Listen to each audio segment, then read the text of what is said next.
Growing up, I used to be the type that would stick around people no matter how uncomfortable I was. And I would stick around them because I wanted to make people comfortable.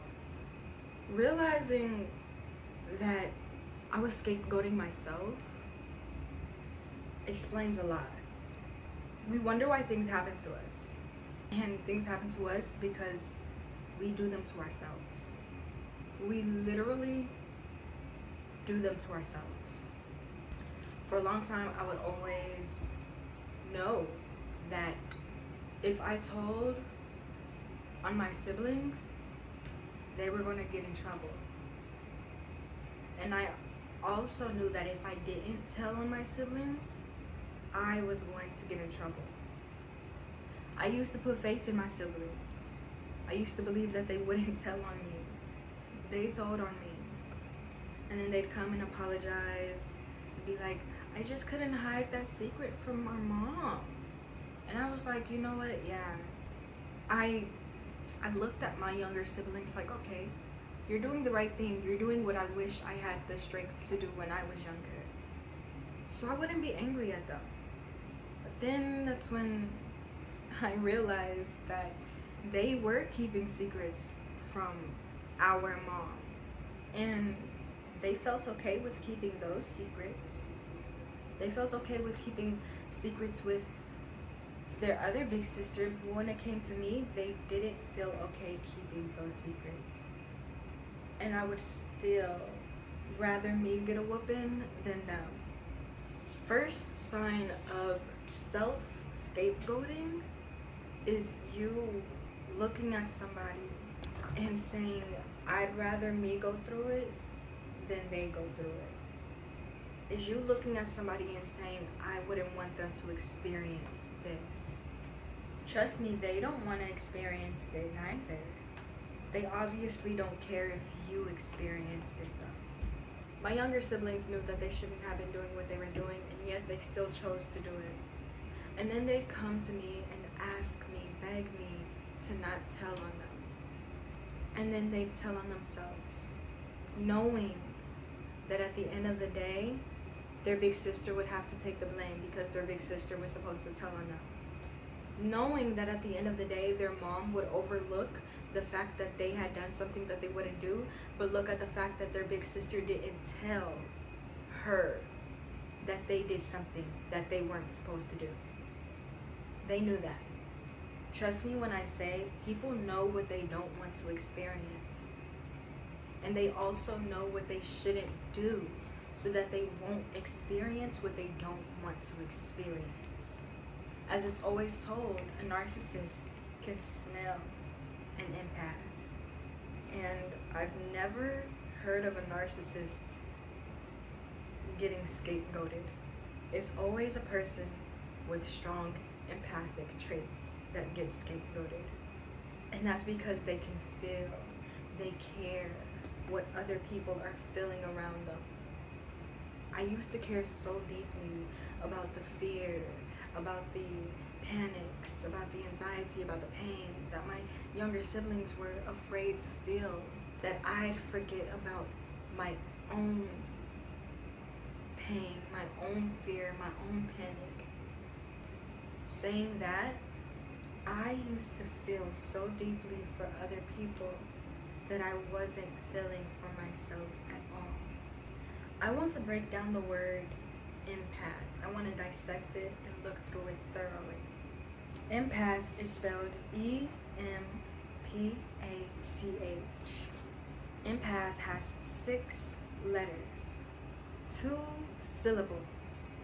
All in all, empath can be broken down into 2 words, M and path. 2 words transformed into 1. The first syllable has 2 letters and the second syllable has 4, which means, of course, you have to make a decision on your stability. Are you going to make a decision to create other people's stabilities and safety and security? Or are you going to make the decision to create your own stability and safety and security? The choice is yours. Whichever one you choose, you will succeed at. which is another reason why empaths are highly scapegoated. Because when they get scapegoated, guess what? Their security is sealed for a certain amount of time. Their stability is sealed for a certain amount of time. They don't worry about anything else for a certain amount of time. Until, of course, again, it is time to scapegoat again. The first letter is the number 5. And we all know the 5 is the number of senses that we have: smelling, hearing, feeling, seeing.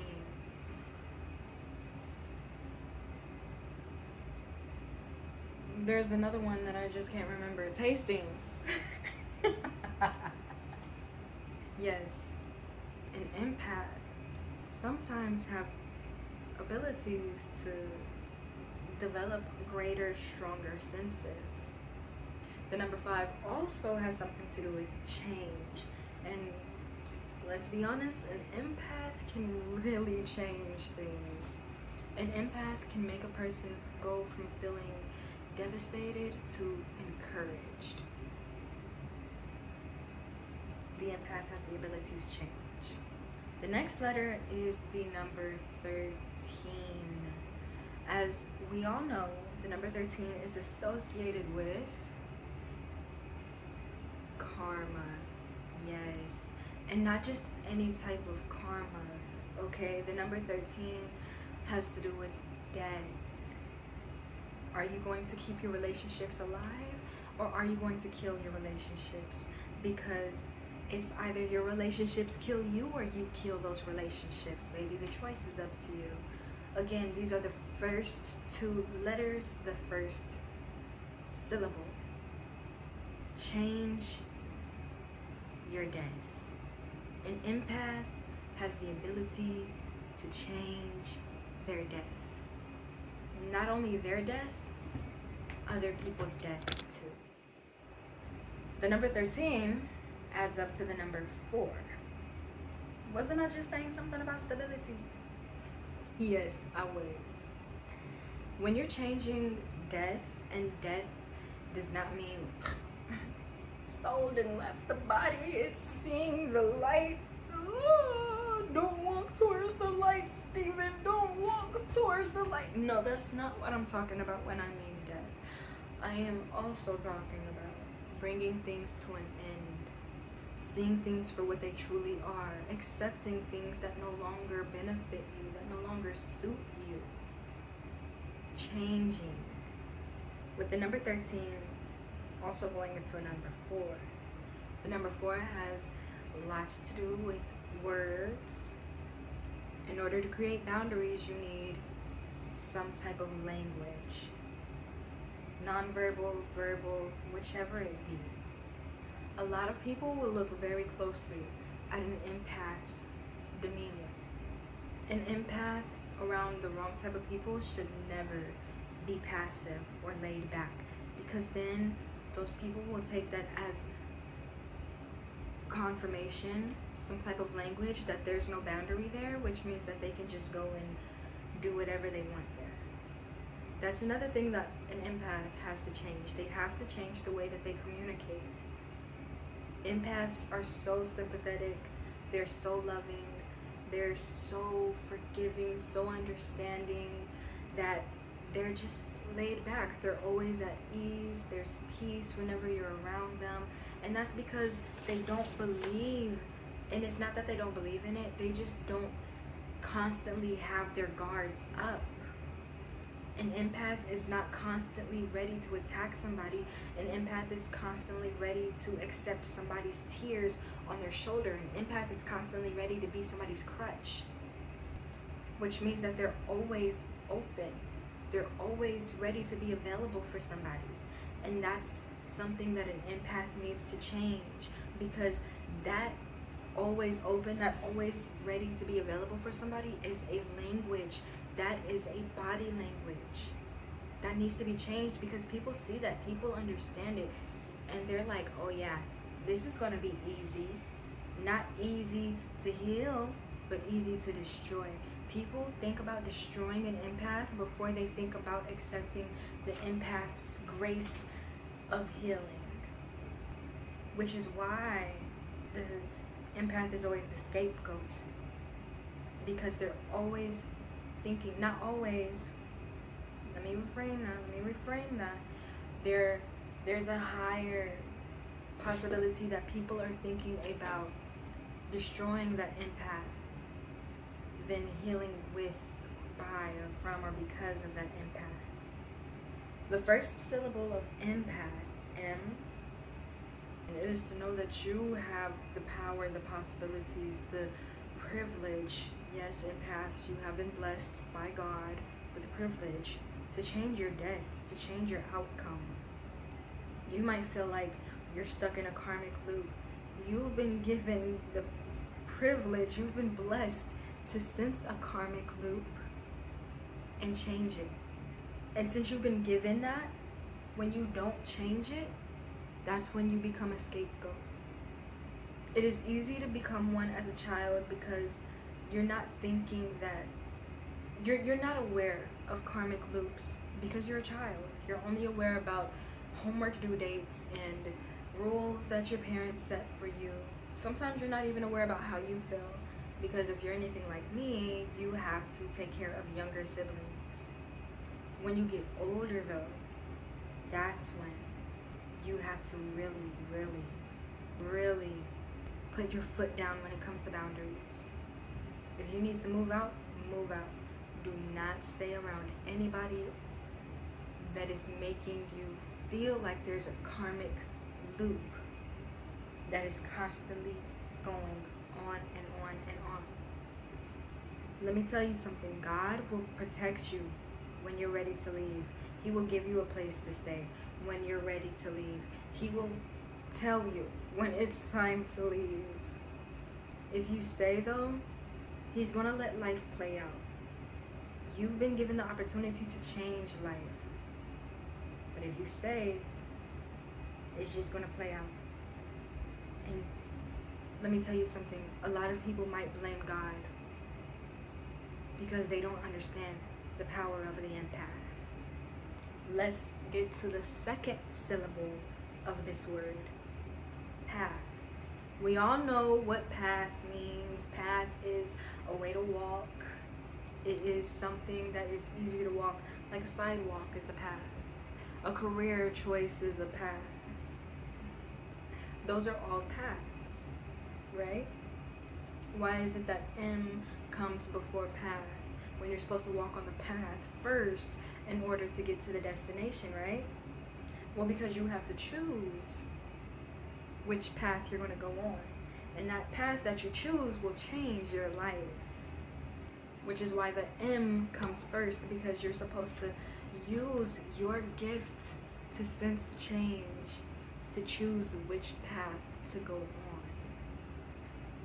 I believe as an empath, we have the blessing to change paths as many times as we'd like, as many times as we see fit. P is 16. 16 is, dun dun dun, you guessed it, another karmic number. Yeah, so that's two karmic numbers back to back. Back to back. If you're wondering why, like, things seem to come to you back to back, first you had to change this habit, and then you had to leave this person behind. Maybe because they were not on that path that you are walking on. Number 16 as a karmic number has something to do with relationships. False relationships, betrayal in relationships. Yeah, number 16. To make things even more interesting, the number 16 adds up to the number 7, which has a lot to do about shepherding, mysticism, truth. You're going to see the secret truths about people that you're in relationships with. And as an empath, baby, those are not just make beliefs. Those are real. You're real life getting information about people who plan on betraying you, that you gave your all to. And that's why it's so easy to be like, nah, that's not true. That's not true. I'm just tripping. That's why it'd be easy for you to say that. Because why would they? Well, that's what comes with being an empath. You're going to either leave a relationship before you get betrayed, or you're going to get betrayed. Next, we have the A.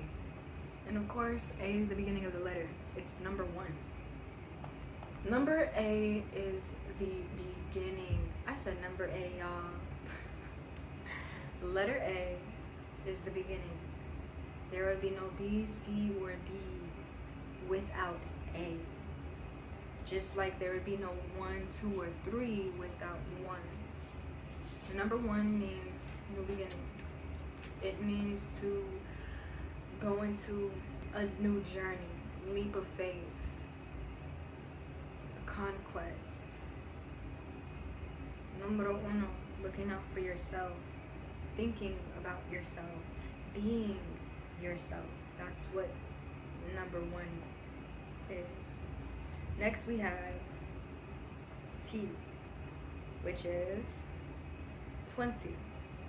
The number 20, it's a pretty chill number. 20 is really just about going inwards, understanding yourself for who you truly naturally were.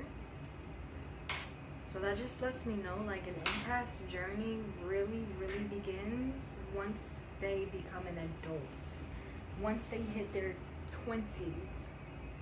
Because once a person hits their 20s, that's when they start to, like, discover more about themselves. They start to want to try more new things. They get tired of the things that they've been doing since they were a teenager. They just want to, do a little bit something different. 20s is definitely about going inside of yourself and mirroring your inner self, your true divine self. That's what the 20s is about. And not to mention, 2 plus 0 is 2.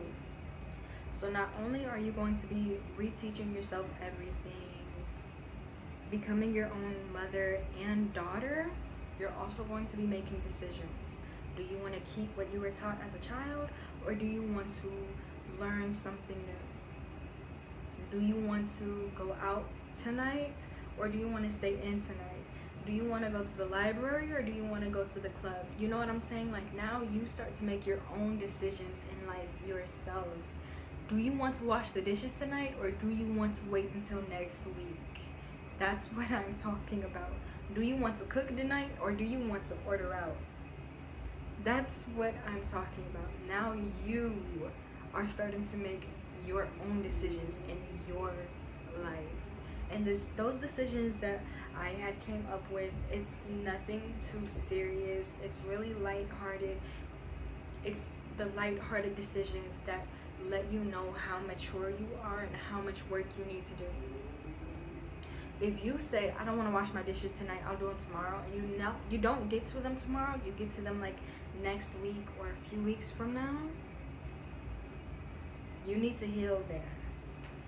Y'all remember how, like, growing up, we was always told, you ain't got friends. Well, now you have to make a decision on who you want to be your friends.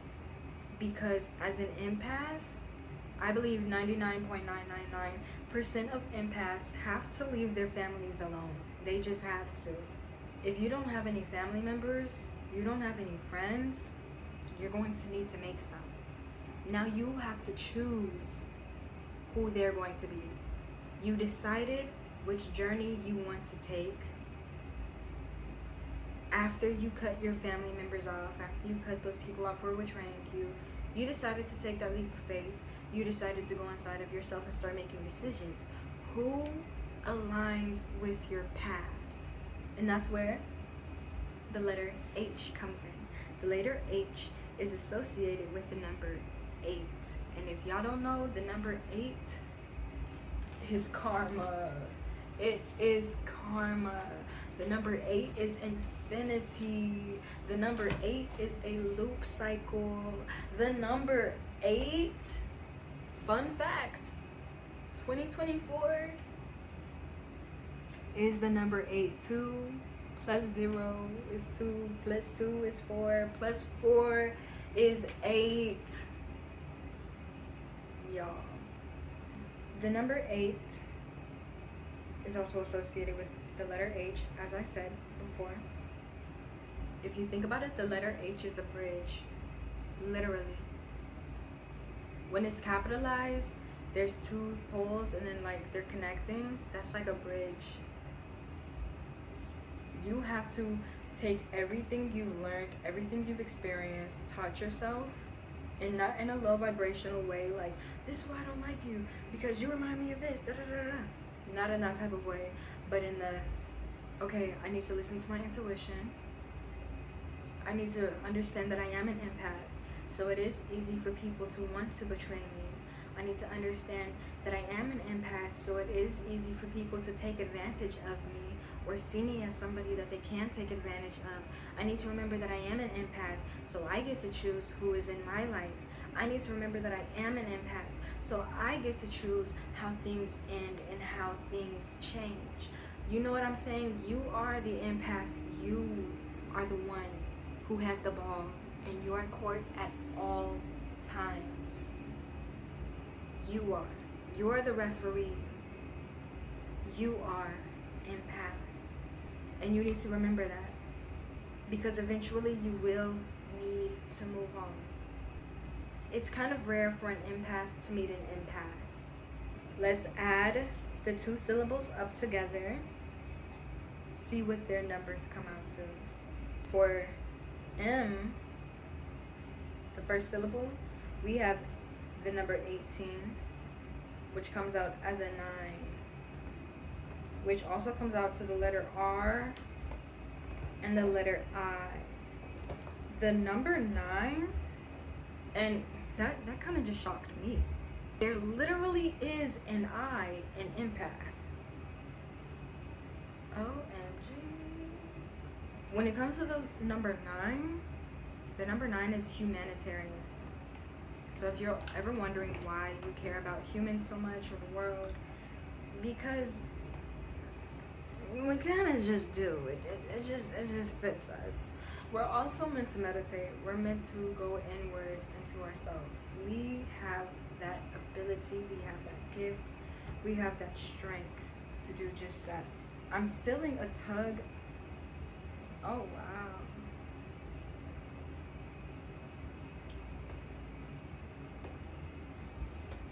That was new. Yeah. As an empath, you literally have that right to be selfish. There literally is an I in empath. Let's see the second syllable. Yeah. Yeah.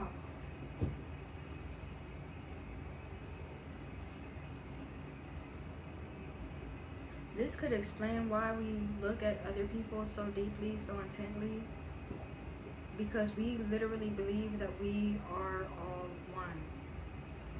I are I. I am you, you are me. That is literally the true definition of an empath. The second syllable, and I kid you not, came out to a number 45. You make people feel safe to change, which means you are protected when you change. 45 adds up to the number 9. That is another I. Narcissists and empaths are literally the same thing.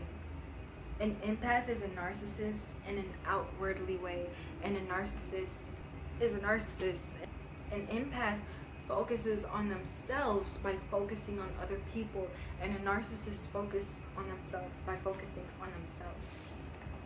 Y'all, literally, oh my goodness. Should I break down the word narcissist next? Because now I'm curious. If an empath is literally a narcissist just outwardly, externally, what is a narcissist then? If y'all felt that this resonated with you in any type of way, comment down below what you guys think, because now I'm curious to learn more. I'm curious to hear other points of views. Y'all, I am shocked. I'm going to be thinking about this for the rest of the night. Oh my goodness. If you guys enjoyed this, please drop a like, comment a goat, and I'll see you guys later.